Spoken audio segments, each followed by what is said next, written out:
ఇండ్ల గణన ప్రశ్నల్లో మొదటిది పంక్తి నెంబర్ డిసేబుల్ చేయబడి ఆటోమేటిక్గా పెరుగుతుంది. ఇక రెండవ ప్రశ్న భవనం కట్టడం నెంబర్. ఇప్పటికే గుర్తించబడిన ప్రవేశ ద్వారం దగ్గర మీరు వ్రాసిన నంబర్. కొత్త భవనాన్ని రికార్డ్ చేయడానికి మీరు భవనం సంఖ్యను ఇక్కడ నమోదు చేయాల్సి ఉంటుంది. ఆల్రెడీ రాసింది అయితే అదే రాయాలి, లేదైతే కొత్తది బై వన్ ఇచ్చుకొని నమోదు చేయాల్సి ఉంటుంది. కుడివైపున రిపీట్ బటన్ ఉంటుంది. మొదటి గణన గృహం భవనం సంఖ్యను నమోదు చేసేటప్పుడు ఇది డిజేబుల్గా ఉంటుంది. తదుపరి గణన గృహాలు లేదా కుటుంబాల కోసం రిపీట్ బటన్ ఎనేబుల్ అవుతుంది. అప్పుడు మాత్రమే మనం చేయాల్సి ఉంటుంది. కుడివైపున రిపీట్ బటన్ ఉంటుంది. గణన గృహం నంబర్ ఇది 4 అంకెల నంబర్. ఇండ్ల జాబితా బ్లాక్లో ఇచ్చిన సంఖ్య రన్నింగ్ సీరియల్ నెంబర్. ఒకవేళ భవనంలో ఒకటి కంటే ఎక్కువ గణన గృహాలు ఉంటే అదే భవనంలోని ప్రతి అదనపు గణన గృహాల కొరకు మీరు రిపీట్ బటన్ నొక్కండి.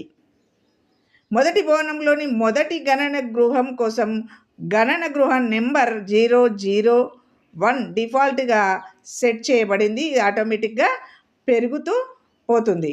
దాని కింద రిపీట్ మరియు నో బటన్లు చూపబడ్డాయి. వాటిని వాడుతూ మనం ముందుకు వెళ్ళాల్సి ఉంటుంది. ఇంకా పోతే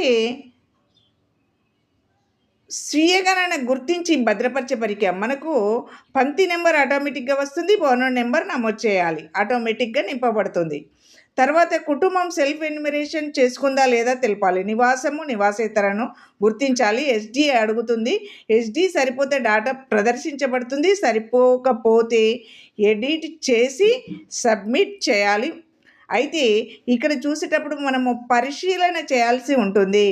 వాళ్ళ యొక్క ఎస్సీ కరెక్ట్గా ఉందా లేదా, వాళ్ళు చేసింది ఏంటి తెలుసుకొని మనము సబ్మిట్ చేయాలి. 4వది నేలకు వాడబడిన ప్రధాన వస్తువు. నేలకు వాడిన వస్తువులలో ఎక్కువగా వాడినది మనము తీసుకోవాలి. అంటే ఏది ఎక్కువ మొత్తంలో వాడిరో దాన్ని మాత్రమే నమోదు చేయాల్సి ఉంటుంది, అలాగే చేయాలి. తర్వాత వచ్చేసి గోడకు వాడిన వస్తువుల్లో ఎక్కువ వాడిన వస్తువును గుర్తించాలి, దేంతో కట్టారని. గుర్తించలేని పరిస్థితి ఉన్నప్పుడు మాత్రము 0గా మనము తీసుకోవాలి, లేనప్పుడు మాత్రమే 0గా మనము దాన్ని తీసుకోవాలి.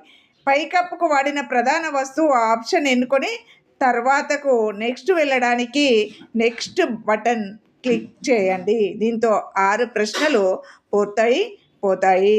ధన్యవాదాలు. మిగతా ప్రశ్నలు నెక్స్ట్ వీడియోలో చూద్దాం. Please do subscribe, like, share. Thank you.